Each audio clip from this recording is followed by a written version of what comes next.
The last person you want holding your hand before they cut into you is the woman who broke your heart at 17. That was my first thought when the surgical nurse leaned over me, adjusted the clear oxygen tube under my nose, and said, "Relax, I've seen you scared before. Prom night, remember?" I knew that voice before my drugged up brain found her face. Claire Donovan. Same hazel eyes, same tiny crease between her brows when she was trying not to laugh. Same mouth that had once kissed me behind the high school gym like we had invented kissing, and then, 3 weeks later, told me she needed a life bigger than this town. I was 32 years old, flat on my back in a hospital gown that opened in ways no decent garment should, and my ex-girlfriend was checking my vitals. If life has a sense of humor, it needs supervision. "I'm not scared," I said, which would have sounded more convincing if my voice hadn't cracked like a 13-year-old asking to borrow the car. Claire glanced at the heart monitor. "Sure, Jonah." My pulse was doing a drum solo. "My name is Jonah Pierce. I manage logistics for a regional grocery distributor in Columbus, which is a fancy way of saying I spend my days making sure apples, cereal, and frozen waffles arrive where they're supposed to before people start yelling. I'm good at schedules, good at backup plans, good at staying calm when a truck breaks down in sleet at 4 in the morning. But apparently, I was not good at being unexpectedly reunited with my first love while waiting for gallbladder surgery. It wasn't even supposed to be a dramatic operation. Laparoscopic, routine, in and out. That's what Dr. Patel had told me that morning while circling something on a chart like he was explaining a football play.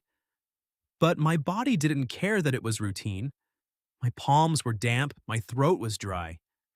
And the woman I had spent 15 years pretending not to wonder about was standing inches from my face, professional and calm, while I was dressed like a medical burrito.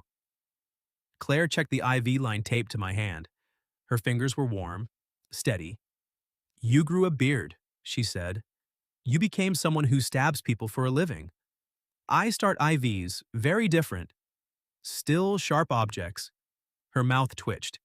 "You always did negotiate with fear by insulting it." I looked away first. That was the problem with Claire. She remembered me too accurately. The pre-op room hummed around us, curtains on metal tracks, rubber soles squeaking on polished floors, someone laughing softly 2 bays over. A machine beeped with the calm indifference of technology. Claire's badge said, "Clarissa Donovan, RN." Clarissa. No one called her that back then, except substitute teachers and her mother when she was angry. To me, she had always been Claire with a messy ponytail, cherried lip balm, and a habit of drawing constellations on the back of my hand during study hall. She tucked a strand of auburn hair behind her ear. "How long have you been in town?" "I live here." Her eyes flicked up. "In Columbus?" "3 years." That surprised her. I could tell. It landed between us like a dropped glass. "I thought you stayed in Millbrook," she said. "I thought you were in Seattle." "I was." She adjusted the blanket over my shoulder with a gentleness that felt unfair. "Then Denver, then here." "That sounds bigger than Millbrook." The words came out sharper than I meant them to. Claire's hand paused. For 1 second, the nurse disappeared, and the girl from prom stood there again. The girl in a blue dress, standing under gym streamers, looking at me like she was about to say something that would ruin us both. Then she blinked and the nurse returned. "You remember that," she said quietly. "Hard to forget being dumped by someone wearing glitter eyeshadow." "I didn't dump you at prom." "No, you waited until after pictures, very considerate." She pressed her lips together and I hated how much I wanted her to laugh. Instead, she looked toward the hallway, then back at me. "Jonah, I'm working. I shouldn't—" "Right, sorry." "No." Her voice softened. "I mean, I can't have this conversation while you're about to be anesthetized. That's convenient." "Jonah." There it was again. My name in her voice. 15 years vanished, and I was back in my dad's old Buick, sweating through a rented tux, terrified she'd realize she was too pretty, too smart, too alive for me. She leaned closer, lowering her voice so only I could hear. "For what it's worth, I didn't leave because you weren't enough." The curtain beside us rattled open before I could answer. A transport orderly appeared with a tablet. Pierce? OR's ready? My stomach dropped. Claire straightened immediately, all professionalism. Okay, we're going to take you back now. We? I'm assisting. Of course she was. The bed wheels unlocked with a soft clunk. The ceiling tiles began moving above me as they rolled me into the hall. Claire walked beside me, one hand on the rail, close enough that I could smell hospital soap and something faintly floral beneath it. At the operating room door, she stopped the bed. The orderly stepped ahead to swipe his badge. For 2 seconds, it was just us. Claire looked down at me, and the teasing was gone. When you wake up, she said, if you still want to ask me why I really left that night. My heart monitor betrayed me with one loud, fast beep. She slid her fingers around mine. I'll tell you everything. Anesthesia is supposed to feel like blinking. 1 second, Claire's fingers were around mine and white surgical lights were blooming overhead. The next, I was surfacing through fog with a throat like sandpaper, and the distinct feeling that I had been inflated, deflated, and lightly run over by a polite truck. Someone said, "Jonah, can you hear me?" I opened one eye, not Claire. A recovery nurse with silver braids and kind eyes checked the monitor beside me. Her badge read L. Baptiste. I tried to speak. What came out was a dry scrape. "You're okay," she said. "Surgery went well." I swallowed carefully. "Claire?" The nurse smiled like people probably smiled at anesthesia patients all day. "Clarissa? She had to finish in the OR. She said she'd check on you if she could." If she could. That sounded reasonable. Professional, adult. I hated it immediately. My mother arrived 40 minutes later carrying the emotional force of a hurricane in a cardigan. Nina Pierce was 5'2", retired from the public library and capable of making medical professionals confess things they hadn't done. "My baby," she said, rushing to my bedside. "I'm 32, and currently full of holes. 4 tiny ones. 4 more than yesterday." She kissed my forehead, then began arranging my blanket like the blanket had personally offended her.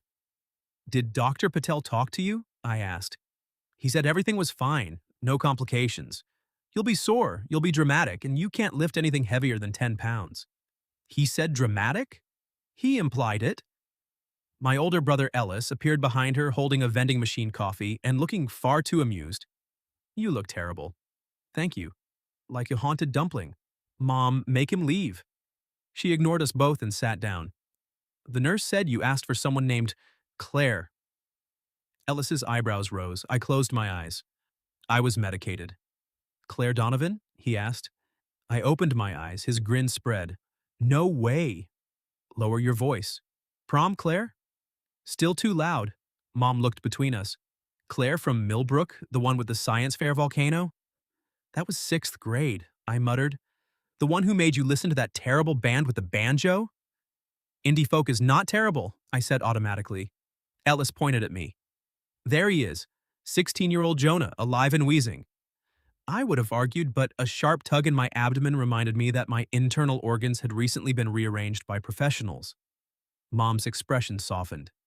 "She's here? She works here." "Oh." A whole conversation passed across my mother's face. She had liked Claire. Everyone had liked Claire. That had been part of the problem. When she left, it felt like the town had lost a scholarship student, a lead actress, and my entire personality. Ellis sipped his coffee. "Did she recognize you?" "She quoted prom night at me while I was half naked." He nearly choked. Mom slapped his arm. "Don't laugh at your brother after surgery." "I'm laughing near him." I stared at the ceiling. She said she'd tell me why she left. The room went quiet. That was how I knew I'd said it out loud. Mom's hand found mine. "Honey?" "I know." "No, I mean..." She glanced at Ellis, then back at me. "Maybe you should hear her." That surprised me. For years, Mom had handled the Claire subject like old glass. Carefully, briefly, and only when necessary. She'd seen the aftermath. The summer after graduation when I stopped eating breakfast, stopped going to the lake, stopped opening the envelopes Claire mailed until eventually they stopped coming. Ellis shifted against the wall. "Mom." "What?" she said. He gave her a look. My pain medication was excellent, but not excellent enough to miss that. What? I asked. Mom folded the blanket edge with sudden fascination. Nothing. Mom, Ellis sighed, you just had surgery. And apparently I'm in a family meeting I didn't schedule. My mother looked guilty. A cold little thread pulled through me sharper than the incision pain. What do you know? Before either of them could answer, there was a light knock at the open door. Claire stood there in navy scrubs, her hair tucked back, a paper cup in one hand. All the air changed. I'm sorry, she said. I can come back. No, I said too quickly. Ellis looked from me to Claire, then straightened. Hey, Claire.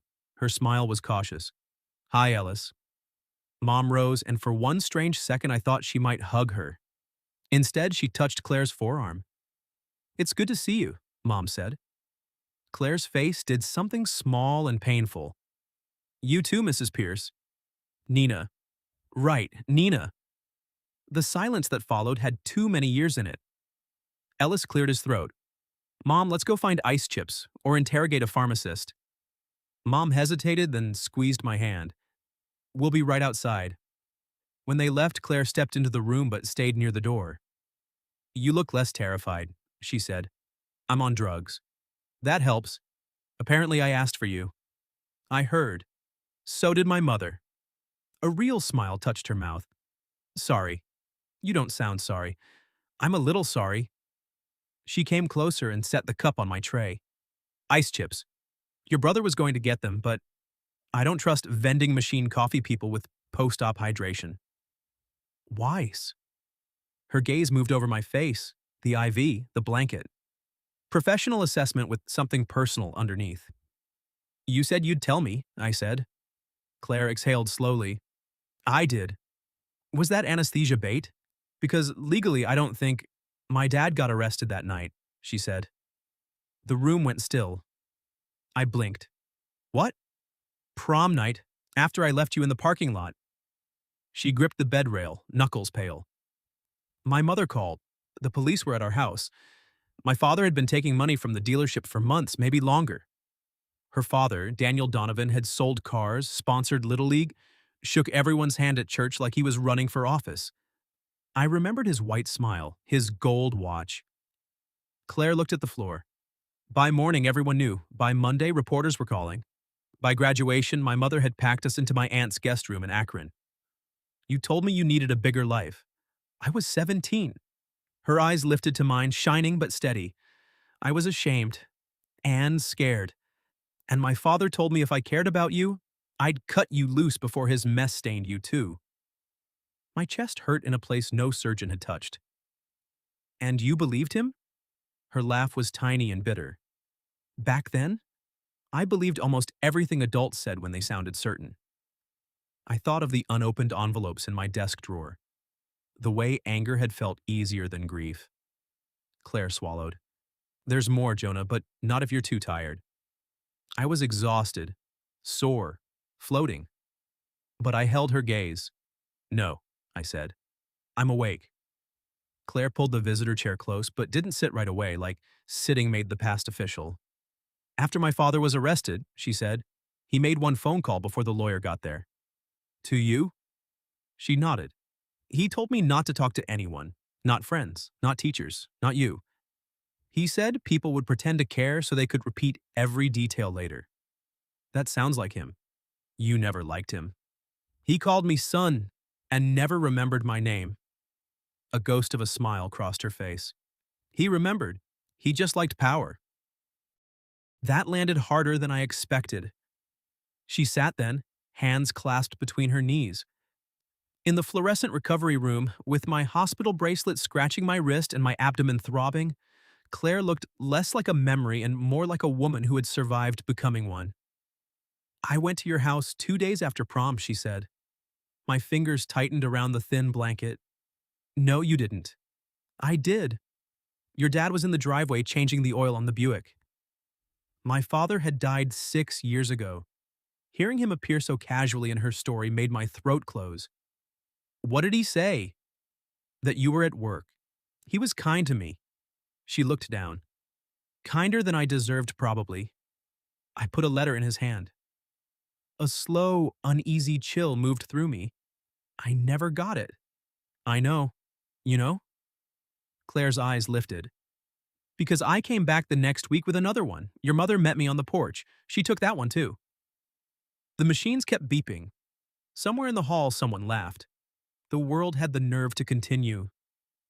My mother? She looked exhausted, Claire said softly. You all did. She told me you were finally sleeping, that you'd been up half the night for days, driving around, calling people, trying to find out where I'd gone. I remembered that week in flashes. Unanswered calls, Claire's dark house, rumors crawling through Millbrook like ants. She said if I cared about you, I'd stop reopening the wound. My chest tightened. That doesn't sound like Mom. I don't think she was trying to be cruel. Claire's voice didn't accuse. That almost made it worse. She was protecting you. I stared at the doorway where my mother had disappeared moments earlier. A whole chunk of my life shifted half an inch to the left. How many letters? I asked. 6. She said it immediately, like the number had been sitting in her mouth for years. 2 I carried to your door that summer. The other 4 I mailed once we were in Akron. 2 that July, 1 at Christmas, 1 when I got into nursing school. She rubbed her thumb over the side of her hand. After that, I stopped. I figured silence was your answer. I closed my eyes.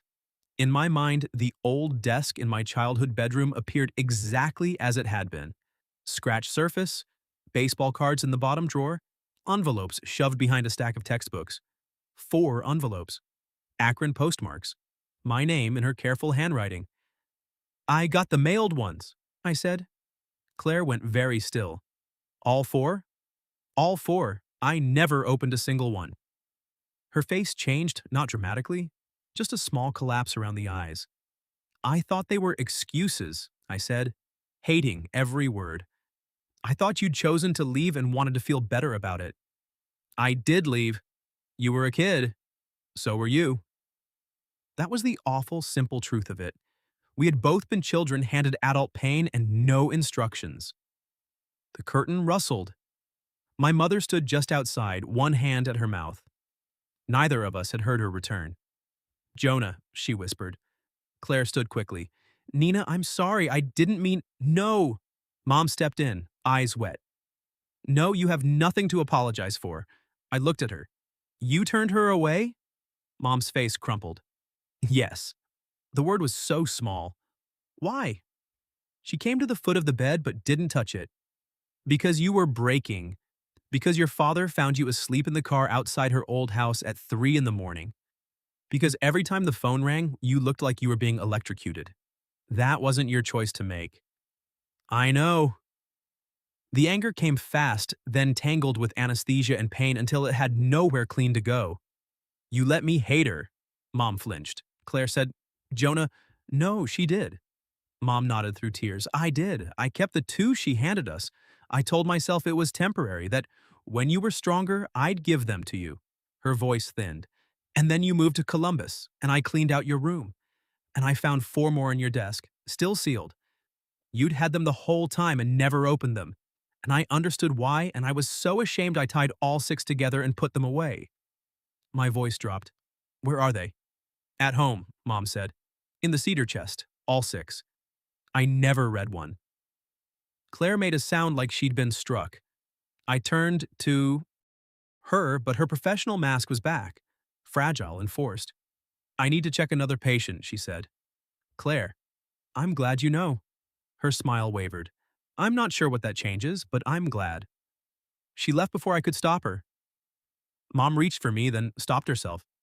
I am so sorry. I looked at the doorway. For 15 years, I had carried a version of Claire that fit neatly inside my bitterness. Ambitious, embarrassed, gone.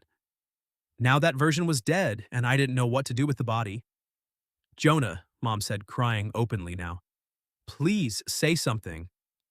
I swallowed against the burn in my throat. Call Ellis, I said. Why? Because when I get discharged, I'm going to your house. You need to rest. I will. I met her eyes. After I read every letter, Hospitals do not discharge you with dignity. They discharge you in a wheelchair you insist you don't need, holding a plastic bag of your own clothes, while your older brother records you on his phone and says, "Do a royal wave." "I will haunt you," I told Ellis. "Not if stairs get you first." Claire wasn't at the nurse's station when we left. I told myself that was good, clean, sensible. Then I spent the entire ride to my mother's house looking out the window like a tragic man in a rain commercial, even though it was sunny and my abdomen hurt too much for tragedy to be elegant. Mom sat in the front passenger seat, twisting a tissue in her lap. Ellis drove slower than usual, avoiding potholes like I was made of porcelain and bad decisions. My childhood home looked smaller than it used to. The maple tree my father planted still leaned over the driveway. The porch swing still had one chain that squeaked. Everything familiar felt accused.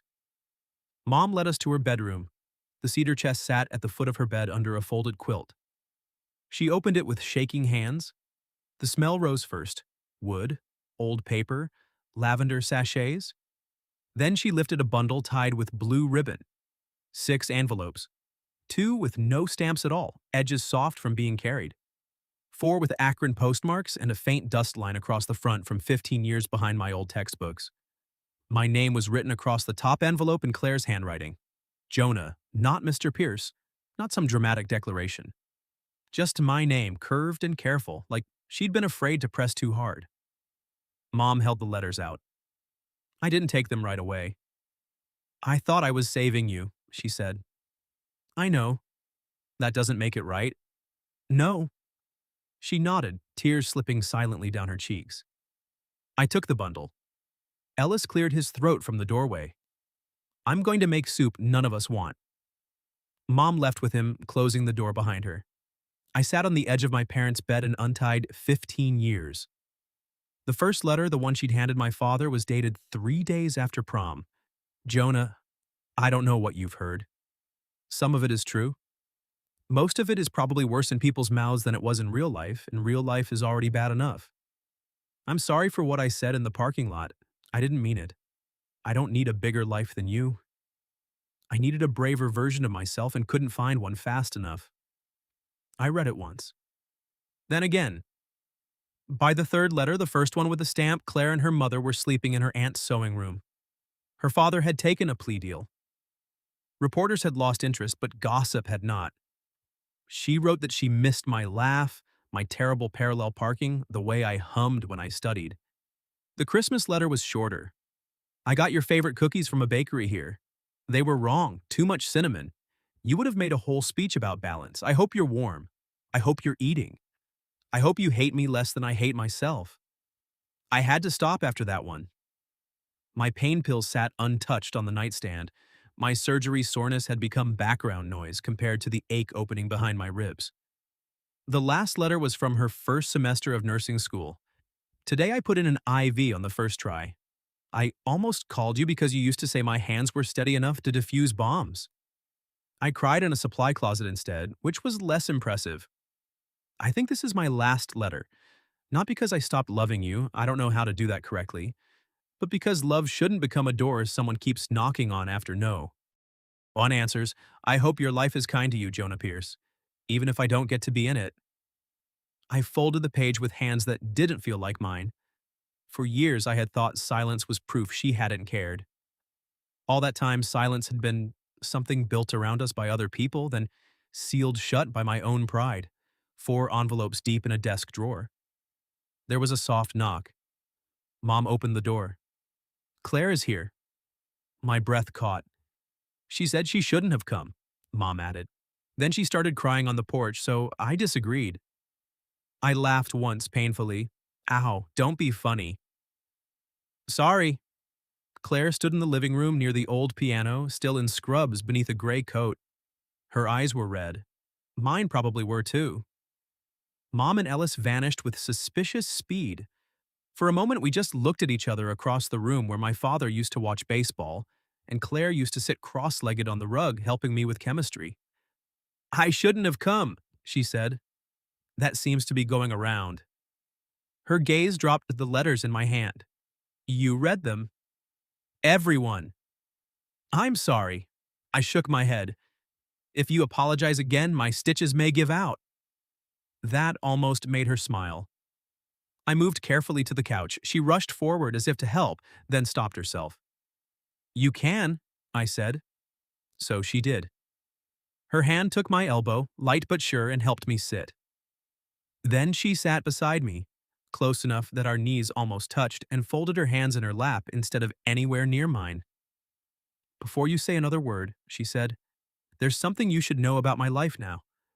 I'd rather you hear it from me while we're still in the doorway of this than after we walk through it. Okay, I was engaged. His name is Adrian. He's a good man, a hospital administrator in Dublin, and I said yes to him last summer because he made sense. Her thumb pressed the empty base of her ring finger, an old habit already. I gave the ring back in October, 4 months before you rolled into my pre-op bay with a beard and a bad attitude. Why? Because he asked me what I wanted our life to feel like, and I gave him a very organized answer with nothing in it. She looked at me steadily. I didn't leave him for a ghost, Jonah.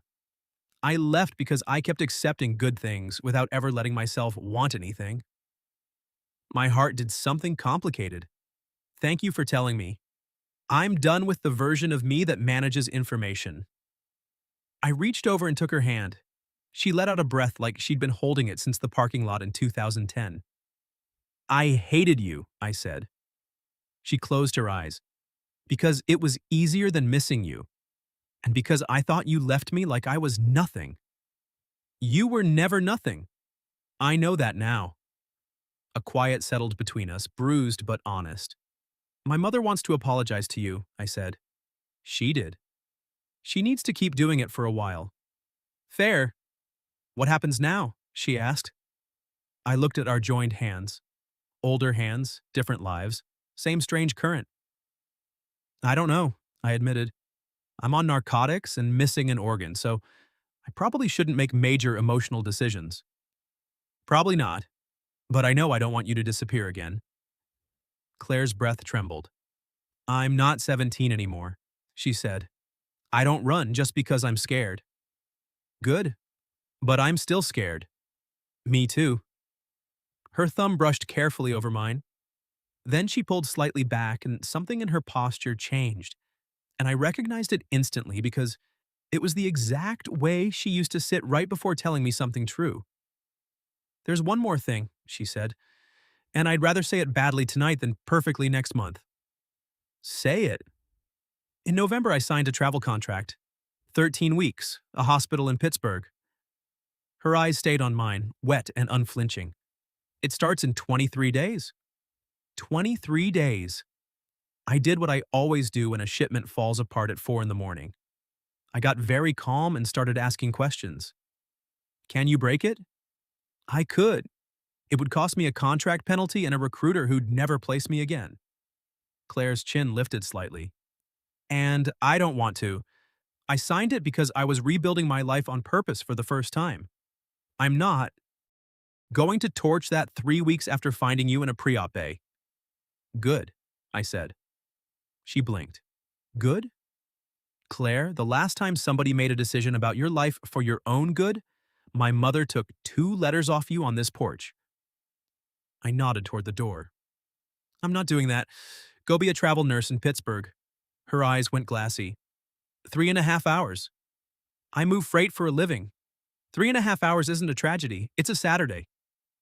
She laughed, and it broke in the middle. We spent those 23 days doing very unromantic things. She drove me to a follow-up appointment and argued with me about the 10-pound lifting rule. I made her dinner and burned the rice. She met Ellis for coffee and came back saying my brother was an emotional golden retriever in a Carhartt. My mother apologized to her twice more, badly, and Claire finally hugged her and said, Nina, I believe you. Mom still cried. The night before she left, we sat on the porch under the maple my father planted, her car already packed, her scrubs folded in a duffel in the back seat. I keep waiting for you to ask me to stay, she said. I keep waiting for you to think I might. She turned to look at me. The porch light buzzed. 15 years sat down between us and then, for once, got up and left. Ask me for something else then, she said. So I did. Be with me, I said. Not carefully, not as an experiment. I want you calling me after bad shifts. I want to be the person you tell things to first. I want this to have a name. Claire took my face in both hands, those steady hands everyone always praised, and kissed me on my mother's porch like she'd been rehearsing since the parking lot behind the high school gym. I would like to report that I was smooth about it. I made a small, undignified noise into her mouth, my stitches complained, and I did not care even slightly.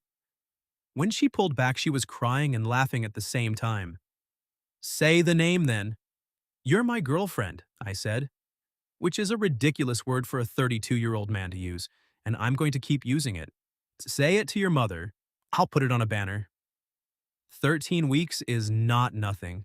We did it badly at first. She worked nights. I worked mornings. We had one genuinely ugly phone call in week 5 when I said something clipped about her being unreachable, and she said quietly, Jonah, this is the part where you decide whether I'm allowed to be a person with a schedule or whether I'm always about to vanish. I sat with that for a day. Then I drove to Pittsburgh with a cooler of the cookies she'd written about in that Christmas letter, made the right way, no cinnamon overload, and told her I'd rather learn her schedule than build another 15 years of silence.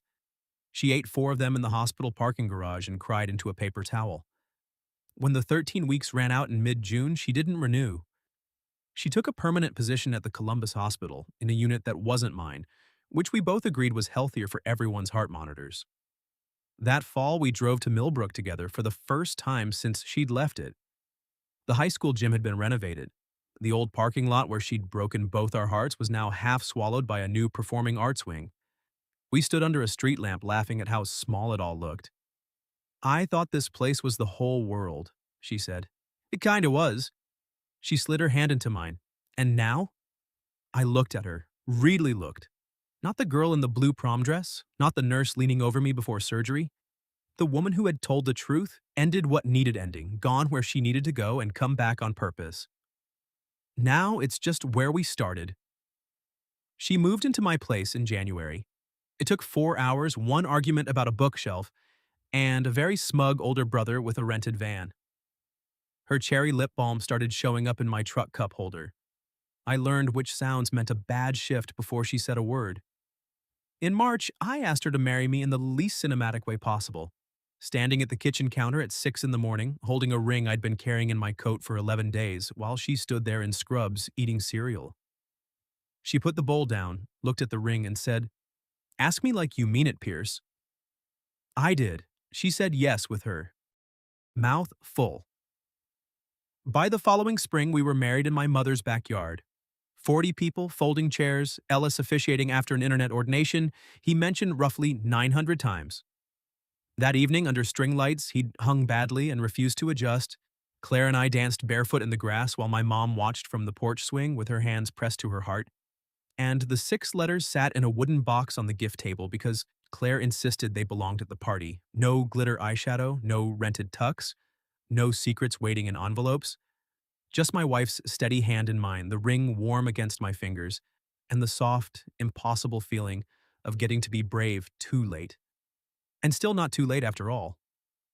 What would you have done if you looked up from a surgical gurney and found your first love standing there in scrubs, telling you to relax? And have you ever lost someone to a silence you both misunderstood, only to find out years later that the story you told yourself was completely wrong? Tell me your story in the comments. If you like this one, leave a like, subscribe, and I'll see you in the next video.